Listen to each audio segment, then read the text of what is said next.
Welcome back to Open Line. We're talking about the American fire culture. We have with us Dr. Burton Clark, Executive Fire Officer, and he's author of a book, I Can't Save You, But I'll Die Trying. In this book, there's a chapter, the fire service should avoid the term line of duty death. Line of duty death. What do you mean by that? Well, it goes back to what you read on the back cover there about when a firefighter dies, society kind of thinks it's part of the job. And that really is left over all the way back from Ben Franklin days, that the fire service was all your neighbors. So when one of your volunteer firefighters got killed, it was a loss to the community. And so they felt bad, and they would go out and memorialize him and remember him. And so that has continued on. And then after the Civil War, for the first time, many Americans had military experience. So when they came back, a lot of them became the first career firefighters in big cities. And they had the tradition of honoring their military dead because they were in battle, and they wanted to memorialize them, make heroes out of them. So they naturally took that process into the fire service with them to commemorate and remember their brother firefighters that fell.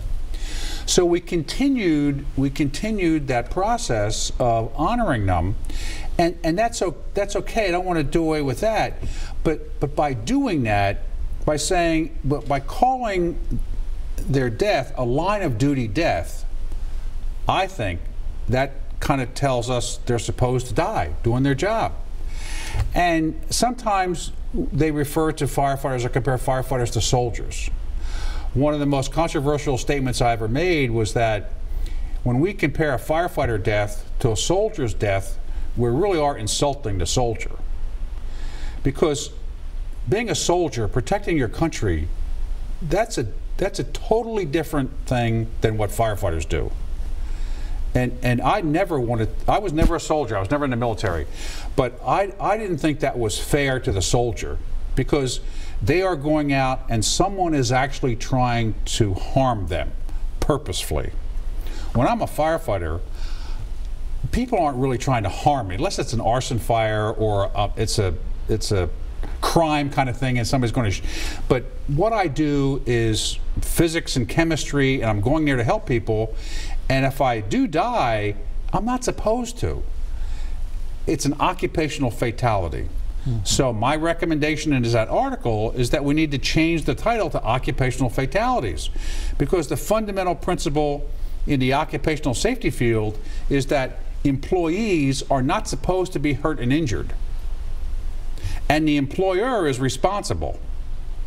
So when we call somebody's fatality a line of duty death, it's almost like we're washing our hands and saying, yes, we remember you and make you a hero, but we're not going to do anything different. And so you came out with that, and did you get pushback on that? Oh, I got a lot of pushback, because people thought I was insulting their dead loved one, and that was never my intention. My intention was not to hurt anyone. It was really to ask us to examine ourselves, to say we can do better, and that whether it's when a firefighter dies or is injured, something went wrong. We need to find out what happened. Honoring them is one thing, but I think it's more important that it doesn't happen again the next time. And that really is a mindset, taking responsibility for those kind of things. You're all for the honoring, but you also want to get to the bottom. Yes. And I'm sure everyone does, but I mean, it is kind of a different way to look at it. Yes. Yeah. And it's controversial. I completely understand that, because we are very emotionally connected with the incident because we lost our brother. So at the time, it's very difficult to step back and say, wow, we can do better. Something went wrong here. What was it how did we let this person down? What were we doing? And that's a very challenging thing to do, to force us to focus on that. The model is the airline industry. When an airplane crashes, everybody feels bad, and it's a sorrowful thing, but there's a major effort to find out what the cause of that crash was. And no stone is left unturned, because that's why air travel is so safe. Interesting. Okay, let's go to Dan. Hello, Dan, are you there? Yes, sir, I am. Go right ahead. What's on your mind?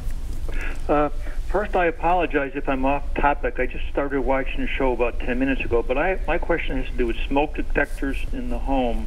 Is that a pertinent question that you could possibly assist with? Love to always talk about smoke detectors, Dan. You need to have as many as you possibly can, one on every level, one outside of each sleeping area, and you should close your doors at night, and then one in the bedroom itself. Today, when a fire starts in a home, you have about 3 minutes to get out. Years ago, it was 12 to 15 minutes. We don't have that time frame anymore. So smoke detectors are that first line of keeping your family safe. The other thing, if you have children and you let them sleep over somebody else's house, make sure they have working smoke detectors before you let your children sleep there. So I always check smoke detectors no matter where I go. And the reason is the materials. Why is it that we used to have a lot more time and now we don't have as much time? And you're exactly right. It's the materials. Plastics catch fire a lot more than normal natural fibers. So if you leave a cigarette someplace, or even if it's an electrical fire and something happens, because of the contents, the fire is going to grow and develop much more quickly because plastics burn faster than natural materials. All right, we're going to take a break. We're going to come back, wrap everything up. Thanks, Dan, for the call. We'll take a break, be back right after this.